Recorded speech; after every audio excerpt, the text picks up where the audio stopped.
Welcome to West Papua. Hang on, Oh, oh, big bunch. Oh! there's a dugong, mate. Coming this way. Absolute monster. That's the world's largest land crab. G'day, welcome back to another episode, getting back to basics. I'm Strick, this is my best mate Az, and we're in a pretty special spot, aren't we, bro? Yeah, that's it, man. We're 2 weeks into a trip through West Papua, which if you're not familiar, it's one of the final frontiers of adventure and really last true wilderness areas in the world. And today we're going in search of a giant mud crab, monster mud crabs. We sure are. They're one of our favorite things to target, but first of all, we need to make a trap to catch these big buggers. So let's get into the village and see what we can rustle up, mate. Let's do it. I just want to make a small pinto So for the crab coming. Crab can go in, but then Yes. it's stuck. Let's try. Let's try. Don't try, don't know. Yeah. This is from your throttle? Yeah, Yeah. from the boat. Big boat.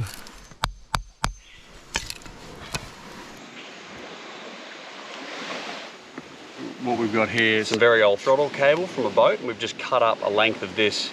Probably going to get 3 dilly pots, and the idea is to create circles that have a little bit of weight in these.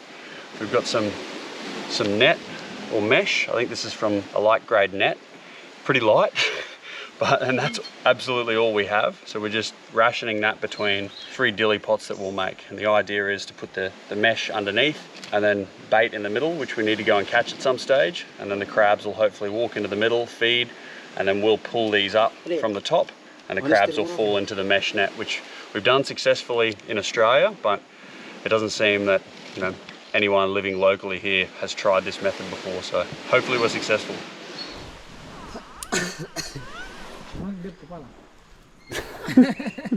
You got him. We've got the bait here. Crabs will be coming in.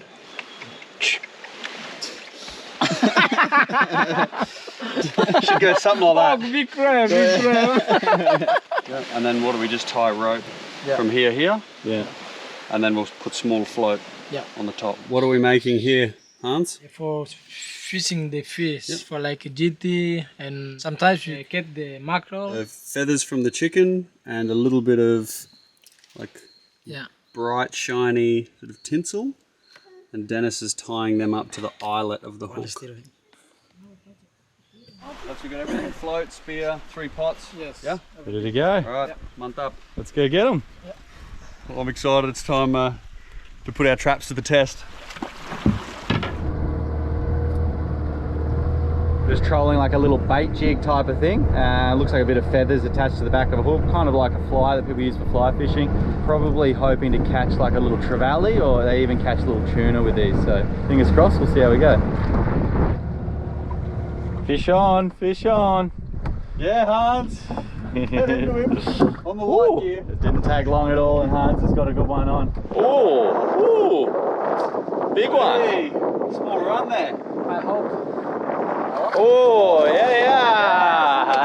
Nice one. Perfect. Well done, bro. Dennis is on. Dennis the Menace. Maybe a little one. Yeah, little one. Oh, here he is. Yeah, good for crab, Oh, bluefin. bluefin.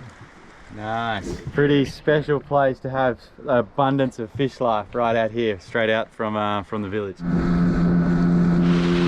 There's a tiny little creek that runs out here, which I reckon is a good place to put your crab pot at the mouth of that, because you have every chance at the scent of the bait washing all the way up the creek to get those crabs, as well as actually in the bay here. So it's kind of like an intersection, which gives you the best chance at the crabs smelling your bait.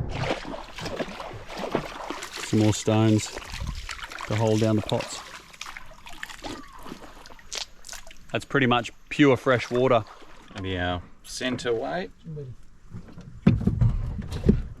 Tie that up in the bottom. Yeah.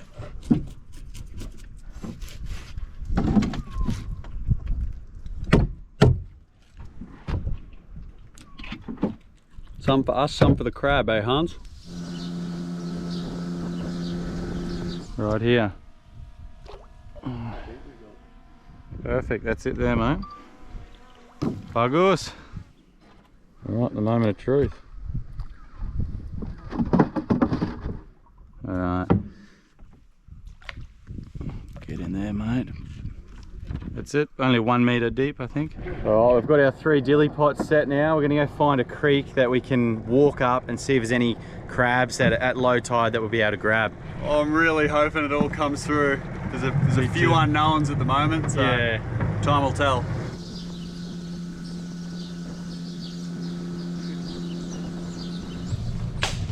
All right, this is the spot. We're going for a bit of a walk.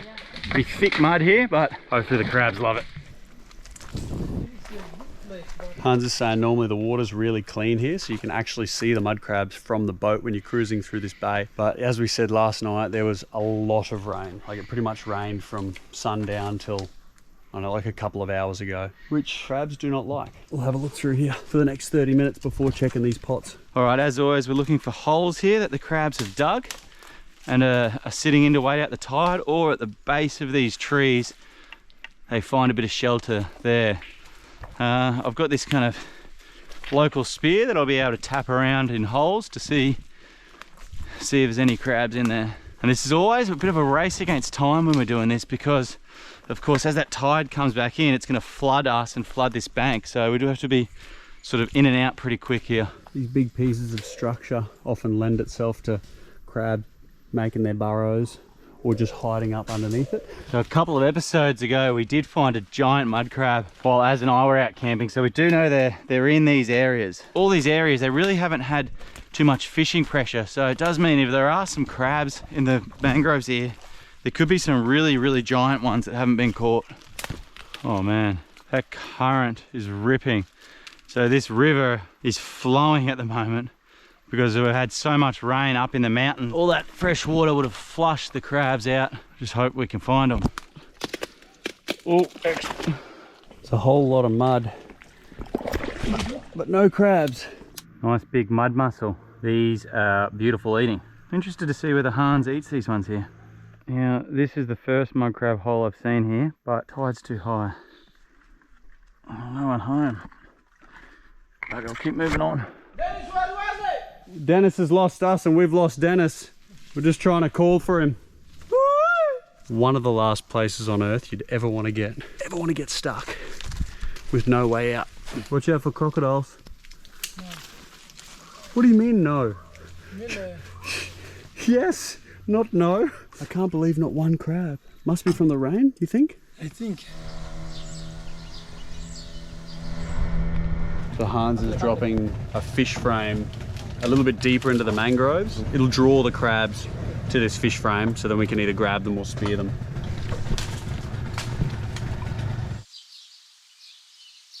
It's been about an hour since Hans threw that fish frame, about 5-10 meters in to this mangrove jungle, so see if anything's on it.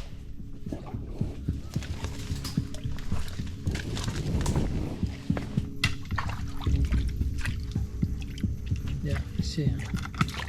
Oh.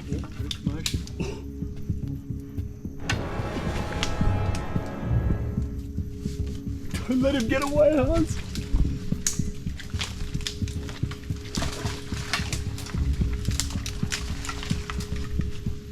He's escaped Hans's spear. That's one lucky crab. That is a really lucky crab. Probably the luckiest I don't think too many crabs would escape Hans's spear. Just coming up to check our trap. This is the moment of truth. Hopefully all the hard work in making it has paid off and it's full of crabs. Let's see how we went. Sneak up. Quick smart, mate. Quick smart. All right. No luck. We might move it somewhere else, I think.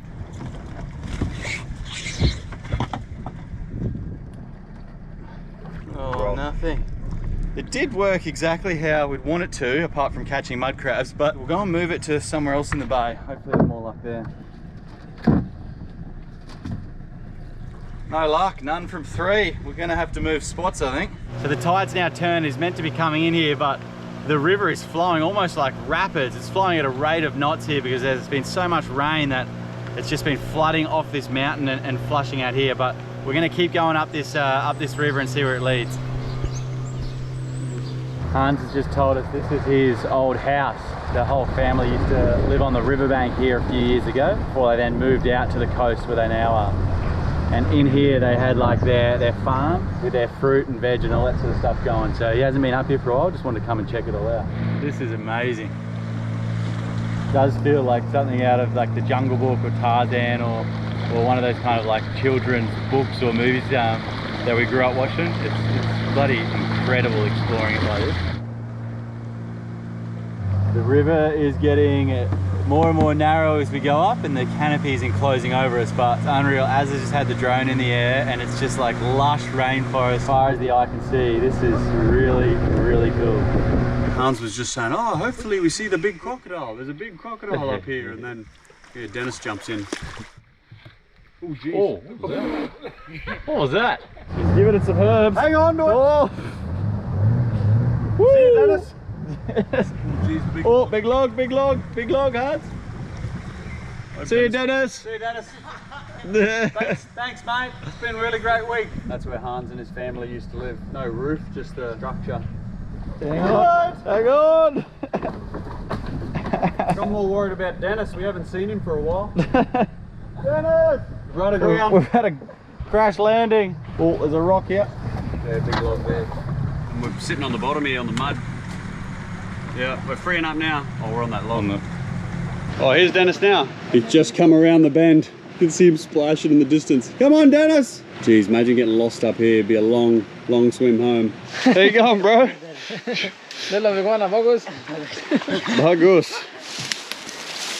We've just pulled up to the old dock where Hans and his family used to live, just to have a look and see where his garden used to be. How long since you've lived here? 3 years we live here. I think like 20 years ago. 20 years ago, yeah. Yes. So 20 years the jungle. Taken back over.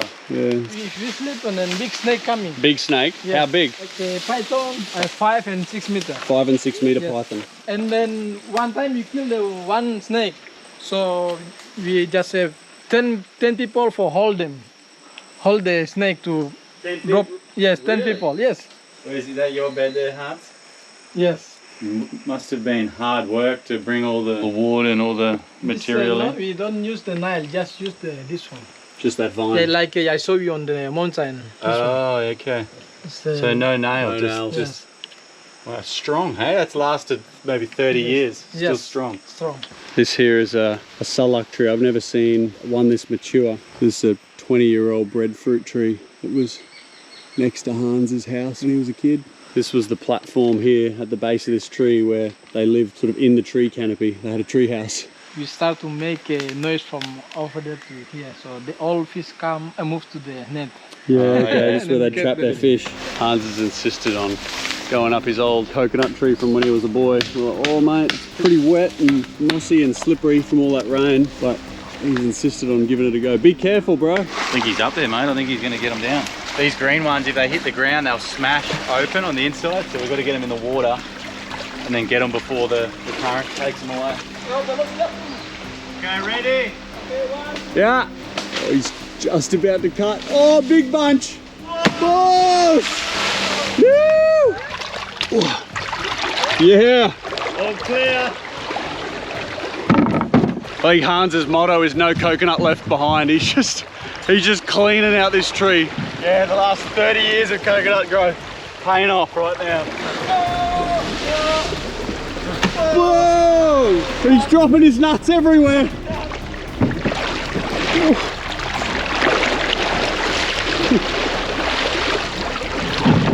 Hey, monkey man! Oh, many coconuts. Banyak! Kalapa, kalapa, kalapa! We've got the coconuts. There's only one more thing to get now. We're just missing the mud crabs. Just missing the mud crabs. We're missing the mud crabs. Hopefully by the time we get down there, the mud crabs be crawling over the pots. Oh, they'll be full. Look at 'em. They'll be full. They'll be all full. Be full, hopefully. Thank you, Hans. Welcome. Cheers, Thank bro. you, bro. Thank Cheers, you. boys. Cheers, Dennis. Coconuts have a lot of different stages to them. This would have to be my favorite, where the meat is sort of just formed. So it's not too hard, still a little bit jelly-like. There's enough there to justify cutting it open and getting a feed.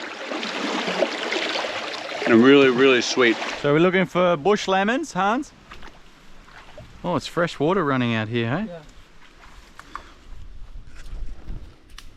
I can smell lemon. Oh, yeah. Smells very nice.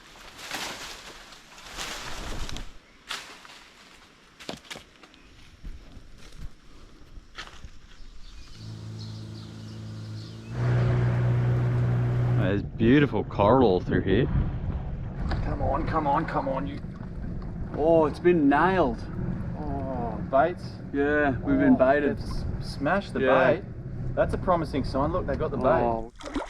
No bait, no crabs. We've left them a bit too long. The last one. Hopefully they're a little bit slower getting to this. Oh, hasn't been touched. This is a good bait left on this one. Move it to. We'll move him back up there. Alright, we feel like we're getting a step closer each time. We've found an area where there was some crabs feeding. Those last baits are definitely eaten by crabs. Left the pots probably 15-20 minutes now. Hopefully we can catch a giant mud crab with these traps. Otherwise we're starting to run out of ideas, mate. Fortunately, we've got plenty of coconuts. Nothing. Nothing, hasn't been touched. Well, you've got a snail. One little snail. Don't use tail for crabs. Unless if you want to catch snail. Not touched. One more. There's one more. Oh, bugger. Bugger. No nibbles at all, no. Not a touch. Let's pack it up and move out of the mangroves. I'd like to think we put in a valiant effort today to get the giant mud crab. A few things stacked up against us, such as inches of rain last night, which they don't like. However, we know they're in the area, and Hans was saying the only person to come and get mud crabs here in recent years was his uncle, apparently. So very few people come through here. There'd be a lot of big crabs through here. We've got unfinished business with these giant mud crabs. We'll be back.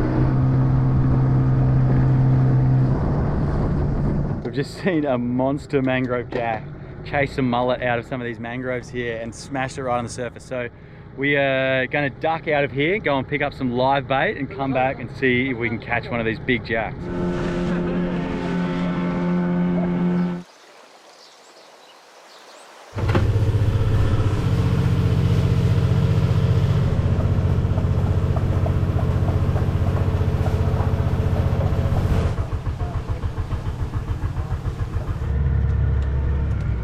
So we're just coming around this bend, and Hans has put out this like a light hand line with a small hook with little feathers from the chickens in the village, and I think he's got one on. What's it, trevally? Hey.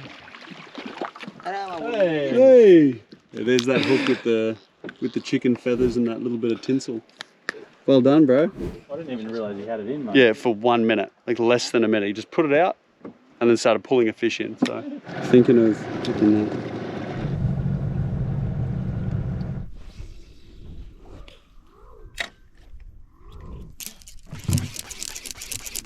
Hey, one for fish soup. You want to bake? Yeah, for good karma. We'll let it go. Yep. Oh, I know it's here.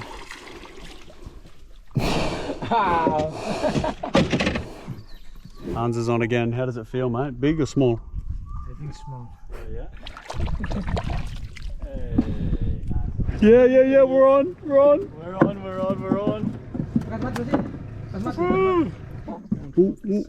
Get out of the snakes.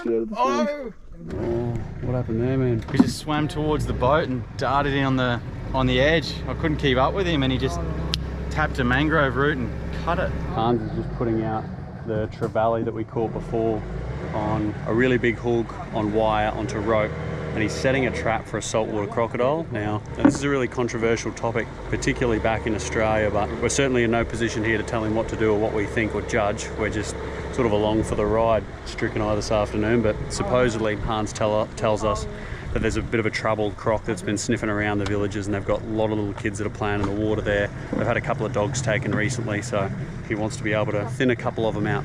We want to hunting crocodile. I hope we're lucky. Hans is just tying the rope up around this tree. Thinks that's enough to hold whatever grabs it. He's throwing it under the canopy of this overlying branch. What's the plan? Leave it overnight? Yeah, for one night. Come back in the morning. Come back in the morning. Have a go at how much this current is ripping out of this channel. There's not a breath of wind in here. It's all back eddy and currents and Big swirls.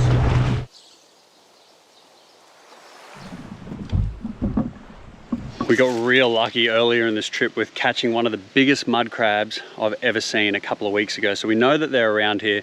That mangrove system this afternoon was absolutely prime, but we weren't rewarded for all the effort we put in. However, it ain't over yet. On a neighboring island from this village that we're staying at, there's a population of coconut crabs, the largest land crab in the entire world. They're such an impressive animal, and supposedly there could be a few here. So we need to set a trap for them, and then we'll have dinner, and then we'll come back here at maybe 9 or 10 o'clock tonight, because they only feed at night on coconuts. I'll show you. We'll make these traps up now. This is what we're looking for bait, is the mature dried husk coconuts. You cut into the middle and you get the white flesh, and that's what the coconut crabs eat.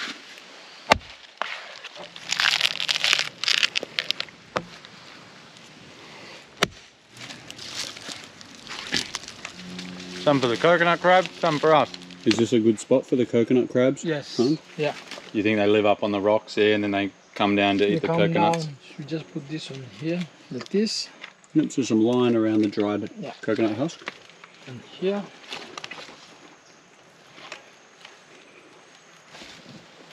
Coconut crabs have an incredible sense of smell, so we've put quartered coconut. We've put a series of different baits out for them along this limestone mountain, which they live in the base of. And hopefully later when we come back tonight, they're sort of crawling over this, and we've lured them out with this tasty coconut meat. Holy moly, how is that sunset? Kind of a fitting way to end such a bloody beautiful day. What's this? What's this? Get the drone, Az. I reckon it's a dugong, mate. Come this way. Come this way. It's a dugong, just there. Like 10 meters off our balcony. That's incredible. I'm gonna put a mask on and float on out.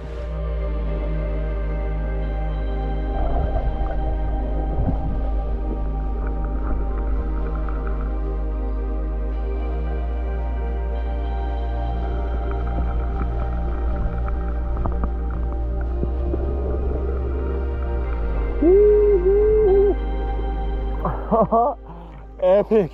This big fella was just so friendly. He just kept coming back. How special is this place to have it come straight past our front doorstep. I can't believe that. Unreal.